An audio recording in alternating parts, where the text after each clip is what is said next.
Hey everybody, it's a quick video about F1 students and how they should be planning their process after they graduate. Check out the video.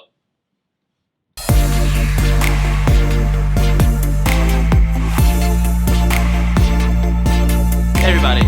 All right, F1 students, they send us a lot of questions. I get a lot of questions from you guys about F1, how it works, what they have to do. So this is just a video about F1 and the process. Now essentially, when you're an F1 student, you're working with your International Student Office on campus to make sure you always have a valid I-20.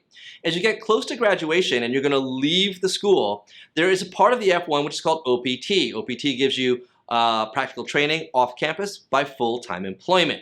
Again, you work with your International Student Office, you'll need an I-20, and you'll need to get proper documentation, and you need to file on time to get your work permit.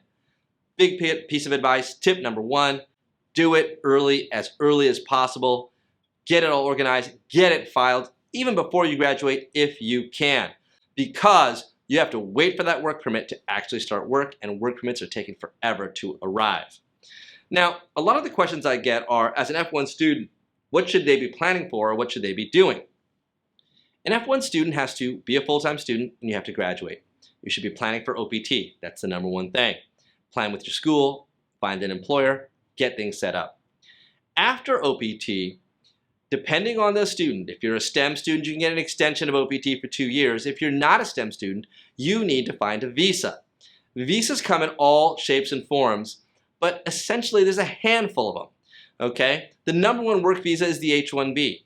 If you're going to target an H-1B, you need to know the lottery happens in March of every year. And the visa lottery the lottery finishes in April, you file your case in April, and the actual visa begins in October. That means if you graduate in January, you can either file that lottery that same year, or you can wait till the next year to file that lottery and get in the H-1B. But you got to check your status. You have to make sure you're in status all the way until March or April. Otherwise, you're going to have to file it and leave and go home, okay? So the H-1B is very, very complicated. It has timing and dates and a whole bunch of things in it, including a lottery. You should talk to an attorney about those details and research online. Aside from that, there's a whole wide array of visas. So there's an O1 visa, Individuals Extraordinary Ability, Art, Science, Business, Education. You'd be surprised. People can qualify for it if they're still a student, if they have a lot of accomplishments. Another visa would be an E1 or an E2. That means either starting a business or working for a business that's from your home country. Another visa would be an R visa. That's for religious folks. An I visa if you work in the media. There are other visas that are out there that will give you specialty kinds of work like a J or a Q, but it gets more complicated and more difficult. You need to do the research, you need to figure out, you need to talk to an attorney. You need to know what you do from F1 onwards because you can't wait till the last minute to figure it out. You need to plan.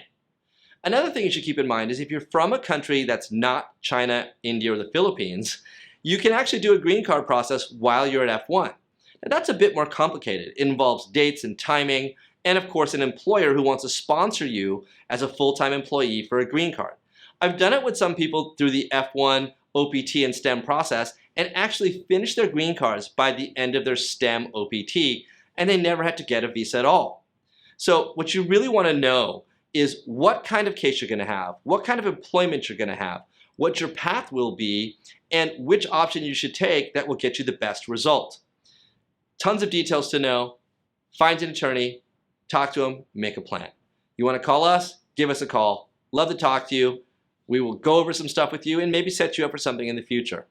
If you have questions, give us a call. Stay safe out there. Take care. Bye.